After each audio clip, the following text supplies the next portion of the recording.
Bismillahirrahmanirrahim. Assalamualaikum warahmatullahi wabarakatuh. Innal hamdalillah nahmaduhu wa nasta'inuhu wa nastaghfiruh wa natubu ilaihi wa na'udzu billahi min shururi anfusina wa min sayyiati a'malina. May yahdihillahu fala mudilla lahu wa may yudlil fala hadiya lahu. وأشهد أن لا إله إلا الله وحده لا شريك له وأشهد أن محمدا عبده ورسوله صلى الله عليه وسلم تسليما كثيرا. أما بعد. Pertama-tama marilah kita panjatkan puji syukur kehadirat Allah Subhanahu wa taala yang telah begitu banyak melimpahkan nikmatnya kepada kita semua, sehingga sampai detik ini kita masih dapat merasakan nikmat, khususnya nikmat Islam, iman, dan ihsan yang kita rasakan khususnya di bulan suci Ramadan ini. Salawat dan serta salam marilah senantiasa kita sanjungkan kehadirat Baginda Rasulullah Muhammad sallallahu alaihi wasallam, salah satu nabi yang kita nantikan syafaatnya sejak di dunia ini, lebih-lebih nanti di yaumil qiyamah. Semoga kita dapat menjalani apa yang menjadi sunnah-sunnahnya sehingga kita diakui sebagai umatnya dan mendapatkan syafaatnya. Amin amin ya rabbal alamin. Pemirsa rahimakumullah, dalam kehidupan sehari-hari tentunya kita sebagai makhluk sosial akan menemui hal-hal yang kadang tidak mengenakan bagi sebagian kita. Hal-hal tersebut kadang membuat kita menjadi merasa terhina atau terzalimi oleh sebagian dari kita. Allah Subhanahu wa taala berfirman dalam Al-Qur'an, A'udzu billahi minasyaitonir rajim. Bismillahirrahmanirrahim. Qul ara'aitakum in atakum 'adzabullahi baghtatan aw jahratan hal yuhlaku illa al-qaumudz zalimun. Yang artinya, katakanlah, terangkanlah kepadaku jika datang siksaan Allah kepadamu dengan sekonyong-konyong atau terang-terangan, maka adakah yang dibinasakan Allah selain dari orang-orang yang zalim? Hadirin pemirsa rahimakumullah,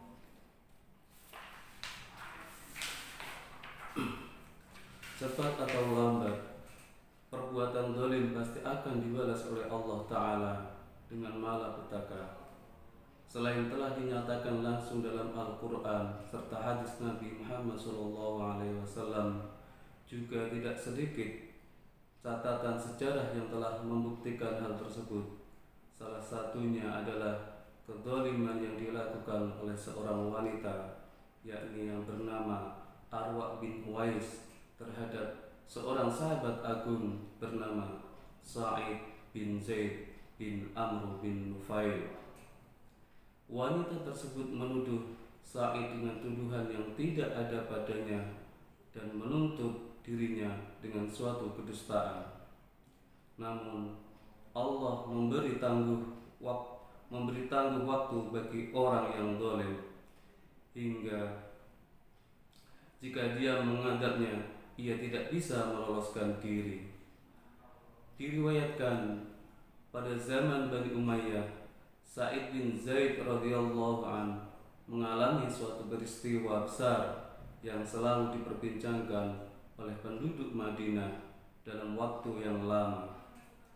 Peristiwa itu telah disebutkan Al-Bukhari dalam hadis sahih, Muslim dan sahihnya, dan oleh yang lainnya dalam kitab-kitab sirah. Berawal dari Arwa binti Uwais yang mengklaim bahwa Sa'id telah merampas sebagian tanah miliknya dan menyatukannya dengan tanah milik Sa'id. ia menyebarkan hal tersebut di tengah-tengah manusia. Kejahatannya pun terus berlanjut hingga ia mengadukan perkaranya kepada gubernur Madinah, Marwan bin Hakam. Marwan mengirim beberapa orang utusan kepada Sa'id untuk mengurus perkara tersebut, dan perkara tersebut sampai menyulitkan Sa'id. Ia pun berkata, mereka menganggap aku telah menzalimi wanita tersebut.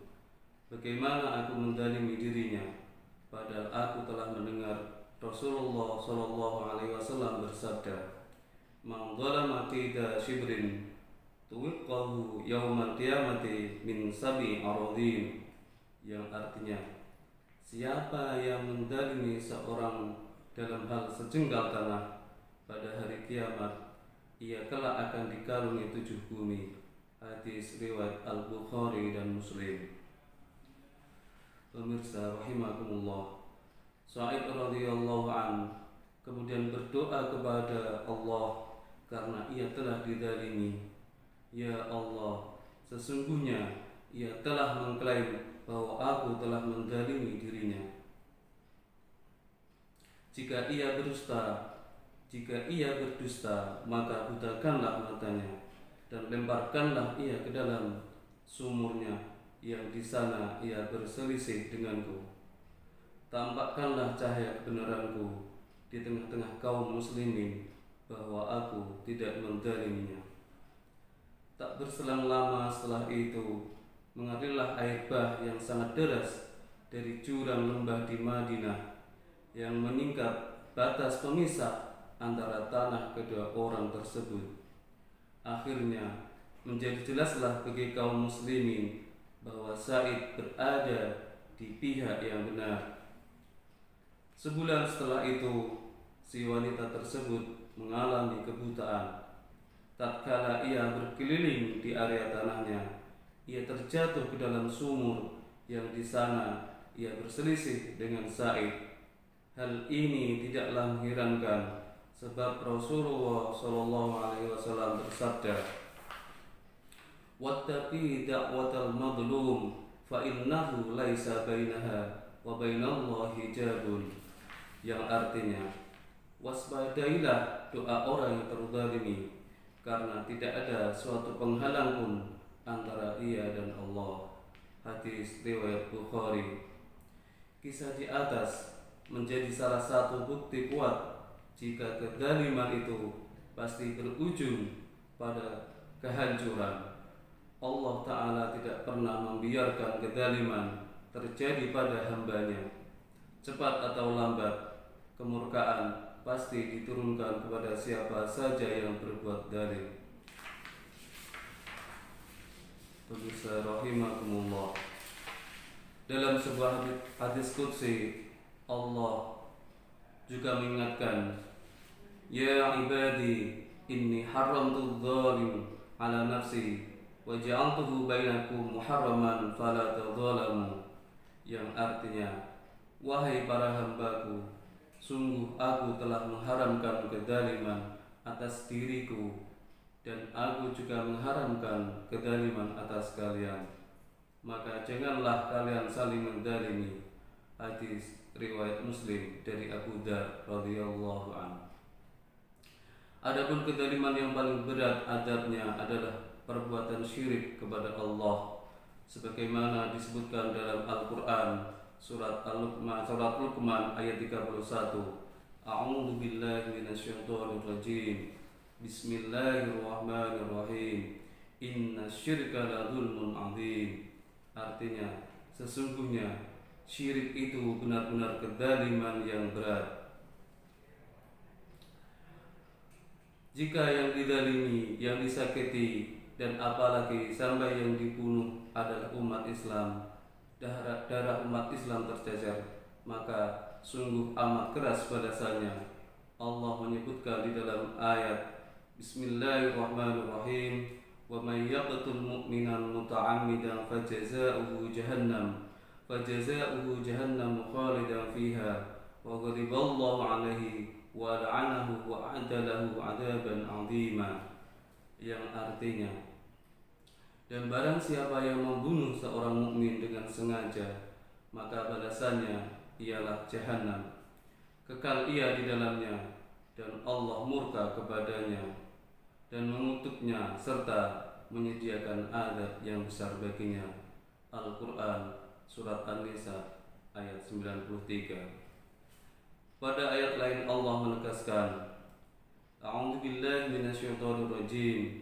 Bismillahirrahmanirrahim.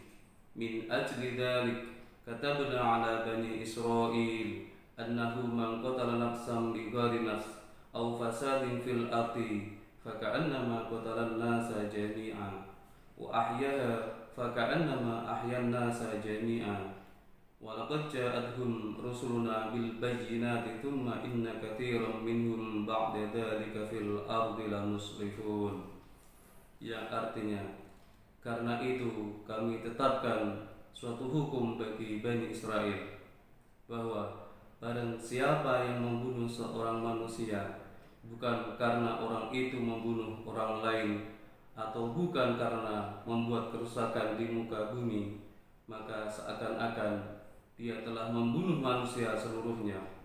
Dan barang siapa yang memelihara kehidupan seseorang manusia, maka seolah-olah dia telah memelihara kehidupan manusia semuanya. Dan sesungguhnya telah datang kepada mereka rasul-rasul kami dengan membawa keterangan-keterangan yang jelas. Kemudian banyak di antara mereka sesudah itu sungguh-sungguh melampaui batas dalam berbuat kerusakan di muka bumi.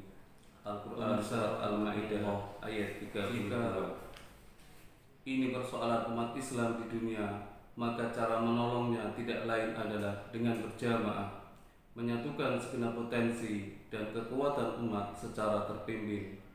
Sebab semuanya adalah satu saudara, yang manakala satu orang saja disakiti, apalagi dizalimi hingga dibunuh, maka sesama muslim lainnya akan ikut bangkit membelanya.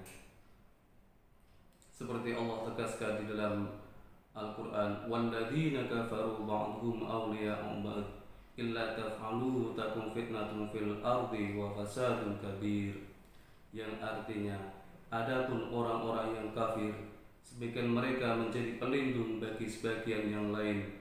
Jika kamu, para kaum muslimin, tidak melaksanakan apa yang telah diperintahkan Allah itu, niscaya akan terjadi kekacauan di muka bumi dan kerusakan yang besar. Al-Quran Surat Al-Anfal ayat 73. Semoga di bulan suci ini kita semuanya menghindari perbuatan-perbuatan dolim, khususnya dolim terhadap Allah, lebih lagi dolim terhadap sesama kita, sesama umat manusia, dan dolim terhadap diri sendiri. Semoga kita umat Islam dapat terus merapatkan barisan, menyatukan langkah, dan mengadakan pembelaan berjamaah terhadap nasib sesama saudaranya yang terzalimi. Kurang lebihnya minta maaf. Semoga sedikit yang saya sampaikan ini ada manfaatnya untuk diri saya pribadi dan untuk pemirsa sekalian. Wabillahi taufiq wal hidayah. Assalamualaikum warahmatullahi wabarakatuh.